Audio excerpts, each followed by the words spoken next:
আমার নাম রফিকুল ইসলাম রফিক। বয়স ৩৫।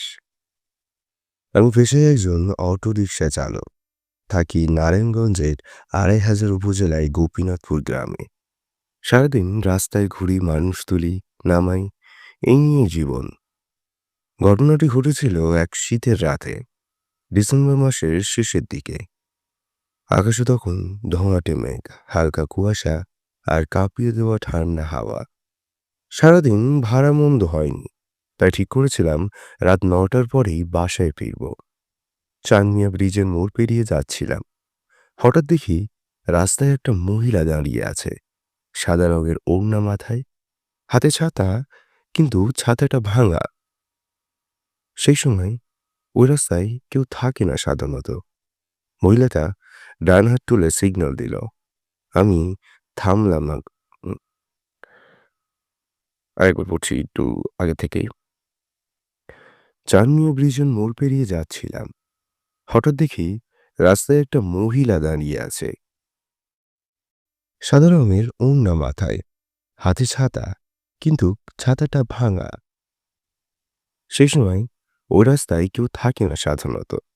মহিলাটা ডান হাত তুলে সিগন্যাল দিল। আমি গাড়ি থামালাম। মৃদু কণ্ঠে সে বলল, চাচা, একটু কচুক্ষেত মোড় পর্যন্ত নিয়ে যাবেন? আমি ভাড়া বললাম ২০ টাকা। সে মাথা নেড়ে গাড়িতে উঠে বসল। আমি রিয়ার ভিউ মিররে তাকাতেই কেমন জানি অস্বস্তি লাগলো। আলো কম থাকলেও দেখলাম তার মুখে একরকম নিস্তেজ ভাব। চোখ দুটো যেন কুয়াশার মতন ধূসর। ঠোঁটে হালকা হাসি, কিন্তু ঠোঁটের কোণে লালচে দাগ। গাড়ি চলছিল, হঠাৎ বাতাসে একটা গন্ধ পেলাম। পুরনো গাড়ি চলছিল হঠাৎ বাতাসে একটা গন্ধ পেলাম, পুরনো কাপড়ের মতন, স্যাঁতসেঁতে, আর তাতে মিশে আছে লোহার গন্ধ। মনে হলো যেন মনে হলো যেন কারো শরীরে রক্ত এই সমস্যা। মনে হলো যেন কারো শরীরে রক্ত শুকিয়ে গন্ধ হয়ে গেছে। চুপচাপ গাড়ি চালাচ্ছিলাম, কিন্তু হঠাৎ পিছন থেকে মহিলার গলা শুনলাম, চাচা, এই রাস্তায় আপনি একা যান? বললাম, হ্যাঁ আপা, রাত্রে ভাড়া পাই ভালো। সে হালকা হেসে বলল, ভালো ভালো, তবে আজ রাতে আপনি একা নন। কথাটা শুনে মাথা ঘুরে গেল। তাকিয়ে দেখি মহিলা আর পিছনে নেই। পিছনের সিট খালি। ব্রেক কষে গাড়ি থামালাম। সামনে কচুক্ষেত মোড়ের আলো আসছে, কিন্তু পেছনে কেবল কুয়াশা। ঠিক তখন গাড়ির সিটে কিছু একটা চকচক করছে দেখলাম। হাত বাড়িয়ে দেখি একটা ৫০ টাকার পুরনো নোট। ভিজে আছে, কিন্তু প্রচণ্ড ঠান্ডা। ভাবলাম হয়তো মহিলা ফেলে গেছে। নোটটা পকেটে রাখলাম। সেই রাতে বাসায় গিয়ে স্ত্রী সালমাকে বললাম, আজ এক বউ গাড়িতে উঠেছিল জানো, ভাড়া না দিয়ে গায়েব হয়ে যায়। সালমা হেসে বলল, ও মানে ভূত দেখো গিয়ে। আমি হেসে উড়িয়ে দিলাম। কিন্তু পরদিন সকালে শুরু হলো অদ্ভুত ব্যাপার। পরদিন বাজারে গিয়ে নাস্তা খেয়ে ৫০ টাকার ওই নোট দিয়ে দাম চুকালাম। দোকানদার চা বানাচ্ছিল। আমি দাঁড়িয়ে আছি। দোকানদার চা বানাচ্ছিল, আমি তার সামনে দাঁড়িয়ে আছি। হঠাৎ দেখি তার মুখ ফ্যাকাশে হয়ে গেছে। বলল, ভাই, এ নোট ভিজে, রক্তের গন্ধ আসছে, আপনি পাল্টে দেন। নোটটা আমাকে ফেরত দিয়ে দিল। আমি হাসতে হাসতে বললাম, পানিতে ভিজেছে মনে হয় ভাই। নোটটা আবার পকেটে রেখে চলে এলাম। কিন্তু সেদিন সন্ধ্যায় পকেট খুলে দেখি ওই ৫০ টাকার নোটটা যেন একেবারে নতুন হয়ে গেছে, আর নিচের দিকে কেমন জানি একটা লালচে দাগ। সেই রাতেই প্রথম শুনেছিলাম সেই মহিলার কণ্ঠস্বর ঘরের বাইরে থেকে, রফিক চাচা, টাকাটা তো আমার। ও রফিক চাচা, টাকাটা আমার, দিয়ে দাও। স্ত্রী ঘুমাচ্ছিল। আমি দরজার দিকে গেলাম। দরজা খুলতেই বাইরে ঠান্ডা বাতাস, কিন্তু বাইরে কেউ নেই। উঠানে পায়ের দাগ, মহিলার পায়ের মতন, কিন্তু পিছনের দিকে ঘোরানো। তারপর তারপর থেকে একটার পর একটা ভয়ংকর ঘটনা ঘটতে লাগলো। তারপর থেকে একটার পর একটা ভয়ংকর ঘটনা ঘটতে লাগলো। গাড়ির ভিতরে যাত্রী বসানোর আগে মাঝে মধ্যে দেখি পিছনের সিটে কেউ বসে আছে, কিন্তু দরজা খুললেই কেউ নেই। রাতে বৃষ্টির সময় হেডলাইটের রাতে বৃষ্টির সময় হেডলাইটের আলোয় মাঝে মাঝে সেই মহিলার সাদা কাপড় ভেসে যায় সামনের রাস্তা দিয়ে। একদিন জেদ করে ভাবলাম এই ৫০ টাকার নোটটা নষ্ট করে ফেলবো। চুলের আগুনে নোটটা ধরালাম, কিন্তু অদ্ভুত ব্যাপার, নোটটা জ্বলল না, বরং আরো বেশি ঠান্ডা হয়ে গেল। তারপর কিছুক্ষণের মধ্যে সালমা চিৎকার দিয়ে উঠল, রফিক।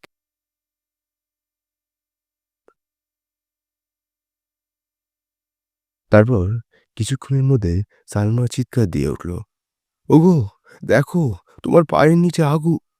নিচে তাকিয়ে দেখি ৫০ টাকার নোটটা আমার পায়ের নিচে পড়েছে। চারপাশে ছাই, কিন্তু নোটটা অক্ষত। এরপর থেকে আমার জীবনে যেন অদ্ভুত এক এরপর থেকে আমার জীবনে যেন অদ্ভুত এক বদল এলো। প্রথমে গাড়ি নষ্ট হয়ে গিয়েছিল, আমি ভেবেছিলাম শেষ হয়ে গেছে। কিন্তু দুদিনের মধ্যেই কেউ একজন এসে একটা নতুন অটোরিকশা কিনে দিতে চাইলো। ভাইয়ের মতো মানুষ। বললাম, তুমি ভালো চালক।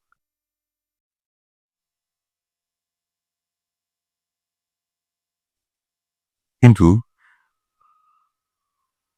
১ম থেকে। এরপর থেকে আমার জীবনে এক অদ্ভুত বদল এলো। ১ম এ গাড়ি নষ্ট হয়ে গিয়েছিল। আমি ভেবেছিলাম সব শেষ। কিন্তু দুদিনের মধ্যেই কেউ একজন এসে একটা নতুন অটোরিকশা কিনে দিতে চাইল। ভাইয়ের মতন মানুষ ছিল। বলল, তুমি ভালো চালক, এটা রাখো। আমি অবাক হয়ে নিলাম। ব্যবসা ভালো চলতে লাগলো, টাকা জমতে লাগলো। ঘরে টিভি, ফ্রিজ, এমনকি ছোট একটা প্লটও কিনে ফেললাম। সবকিছু ঠিকঠাক। কিন্তু একটাই জিনিস ভয় ধরিয়ে দিল। যেদিন টাকা আসতো সেদিন রাতে সেই মহিলার হাসি শুনতাম। একবার রাতে চোখ খুলে দেখি বিছানার পাশে বসে আছে সে। চুলে পানি ঝরছে, মুখে সেই পুরনো লিপস্টিক। ঠান্ডা কণ্ঠে বলল, তুমি আমার টাকা খরচ করেছ, আমি তোমার ভাগ্য লিখে দিচ্ছি।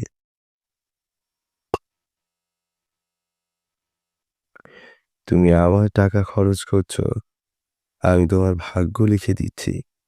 তবে মনে রেখো, তুমি আমার টাকা ফেরত না দেওয়া পর্যন্ত তোমার শেষ হবে না।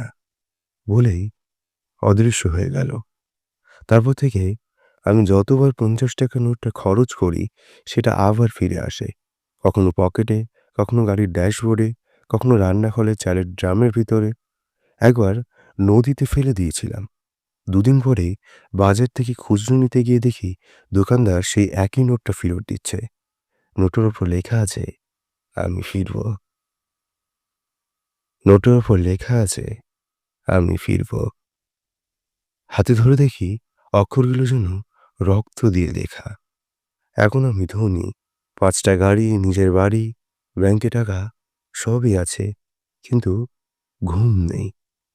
রাতের শেষে আমি শুনি কারো পায়ের শব্দ, ভেজা কাপড়ের গন্ধ, আর কানে ঠান্ডা কণ্ঠস্বর। রফিক চাচা, টাকাটা এখনো তোমারই? আমি জানি এই ৫০ টাকা যতদিন আমার থাকবে আমি বাঁচব, কিন্তু শান্তি পাবো না। কারণ এই টাকাটা আমার না, এটা সেই মহিলার, যে মারা গিয়েছিল কচু ক্ষেতের ধারে এক দুর্ঘটনায়, আমার গাড়ির নিচেই। হ্যাঁ, সেই রাতটা মনে আছে। আমি তখন নতুন চালক। বৃষ্টিতে রাস্তায় কিছু দেখিনি। হঠাৎ ধাক্কা। পরে পুলিশ এসে বসেছিল পরে পুলিশ এসে বলেছিল মহিলাটা ঘটনাস্থলে মারা গেছে।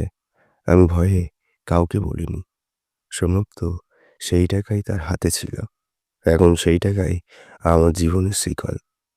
অনেকে বলে আমি পাগল, কিন্তু আমি জানি আমি পাগল নই।